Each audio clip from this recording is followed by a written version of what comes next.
Tea is a very important part of my day. Is it? The first thing I do when I come down the stairs in the morning, bleary-eyed, the first thing I do is I put up the tea for my wife every single day. I don't go anywhere in our house without setting her tea. So when she comes, I just want her to know that I thought of that. The word made it into a song. When his hands don't strum and I can't find the chords, my voice don't want to sing, my feet say dance, but I can't find the floor. Will you still lie here with me? Will your eyes catch mine, then linger too long? Will you still let me bring you your tea? Oh. When your mind starts to wander, can I come along? Is there someplace you'd rather be? Yeah. And so tea, that's why I said yes to my wife's relations from Cork. Okay. Give me Dorothy's number and I'll text her. Maybe we can see about a Cork gig. We'll figure that out. She's right over there. Okay, perfect. Dorothy, hello. It's number one on TripAdvisor. And we were the best of the best, not just in New Jersey, but in the U.S. What? Rated restaurant. True. Celebrity-run restaurant? No, every restaurant. Any Really? restaurant. The Any restaurant. charitable aspect of it. No, not the charitable aspect, because it's every restaurant. It can't be. As married couples do, they sometimes disagreed on the details, Tessa, We need clarity. where's Tessa? but figured it out in the end. Yeah, but is it as celebrity restaurants or under foundation work? Or just restaurant? Thank you. That's amazing. Thank you. That is pride. Yes. That is pride. You earned that, Dorothea. That's right. They are indeed the highest rated restaurants. She was sitting next to me in history class, and she was the girlfriend of one of my closest friends who had graduated and joined the Navy. And I never met her until we were in that history class and he was gone to the Navy. So this is, 6-8 months after he's joined and I'm there in class, and I was like, oh yeah. And I just fell head over heels even then. We eventually, started to date, and he had moved on, if you will. And I never looked back. So my home life never suffered as a result of my success in my journey, but it also has been a great benefit to me in a number of ways of support, obviously, but also because we've been through the entire roller coaster ride together, that she knows the ups, the downs, the bullshit, and the Christmas days of it all. So there's no explaining it to her. There's no me wondering who is this person that's gotten on the ride of, and what's the motivator for her. So all of those things have been so helpful to me. Yeah, I'm the only guy that's been married to the same girl in the band, past, present. But other than that, everybody's been married multiple times, and I've been blessed. Forever I've said, because my wife's Irish roots, therefore my kids are Irish, I just aspire to be Irish. I'm applying year after year, trying to be adopted. But how important do you think New Jersey and Dorothea are? Oh, hugely. To this? Huge. It's a lot easier to have gotten lucky as I did than to wonder if the lady, sleeping next to you is there for the right reasons. And, and when you're crying at night, which often happens, that somebody's there to hold your hand when you're hurting. Because believe me, I've had a lot of hurt. And, it's not easy. But you support each other, and she supported me, and I've needed it. It's been tough, but that's what partnerships are. Yeah. You mentioned that Dorothea has Irish connections. Well, her roots, his father's family was from Cork. Her maiden name is Hurley. One day at a time. Yeah.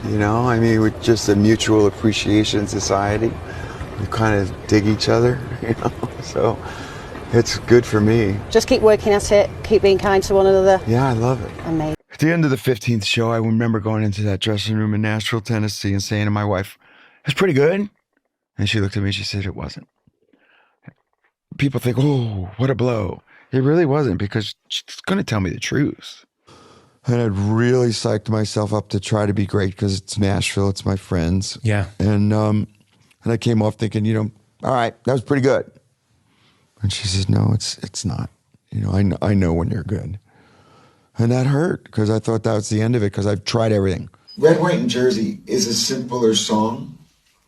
It's not as deep as the songs on 2020.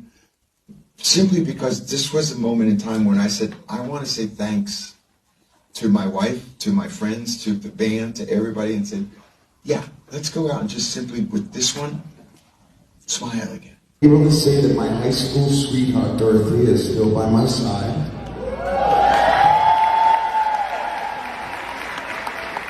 We've been married for 36 years and counting, and we share 4 beautiful children together. The key at the end of the day is that we navigated it together.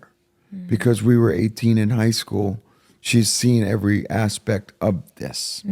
And, you know, when I was playing in the bar, playing cover band music, to being in an original band, to having my own original band, like all the way up the ladder.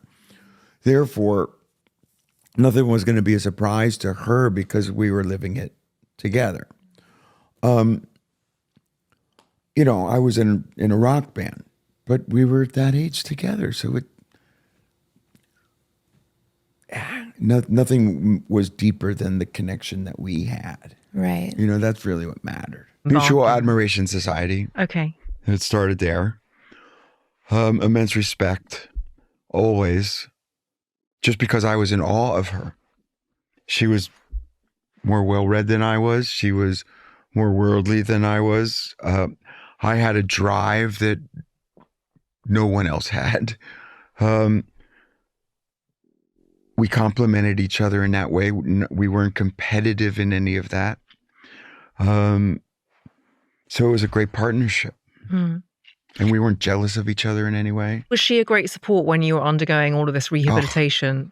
Let me tell you, you know, I mean, dude, she deserves extra pay for psychiatry and psychology. And there was dark nights of, you know, emotions and anxieties that, again, wasn't about being out there. It was about recovering. It was the holy hell of it all. I don't think that we need rules. I think it's just the Mutual Admiration Society. You know, I think it's as simple as that. You wake up in the morning excited to be with each other, and you admire each other and you respect each other. It's a pleasure to do. You know, it's a pleasure to be. But I think that truthfully, after the first record, Dorothea was kind of like, bye, you know, I see you took off now, you're gone for 9 months, and, you know, life goes on, and I'm here and you're there, and, you know, where do I fit into this? And so I think that she was not buying what I was selling. So in 1985, I came back going into my second album and went to her parents' house where she lived, and, you know, like did the whole John Cusack basically standing outside. I have that in my notes. I swear to God, I said, how did you win her back? Were you standing outside? Yeah. You know, I was like, you know, to her mom, you know, hey, is she home? You know, called up a couple times. And then we were playing at the Meadowlands, which is what it was called. And I was just the opening act. But our second album, which had gone gold, I said, would you come? And we're playing at the Meadowlands, and we're going to do this gold album presentation. It'd be cool if you were there. And so we picked it up from there, and it just, thank God, you know. First time you saw each other? Hell yeah, I sat next to her in history class 45 years ago. And Dorothea, do you remember that first time you saw Jon? I wouldn't say I don't remember the first time, but I definitely, you know when I saw him. It's like, oh, okay, he's cute. History class got a lot better suddenly. I got a wife that loves me, I got a great kid, and I know that I know how to write songs. How do you think she'd describe you in 3 words?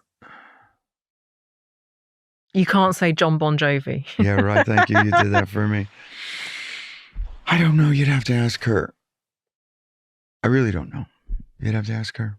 How would you describe her? I once said, and I really loved that I said this, she is a complete sentence. She is a one-word complete sentence. Everything.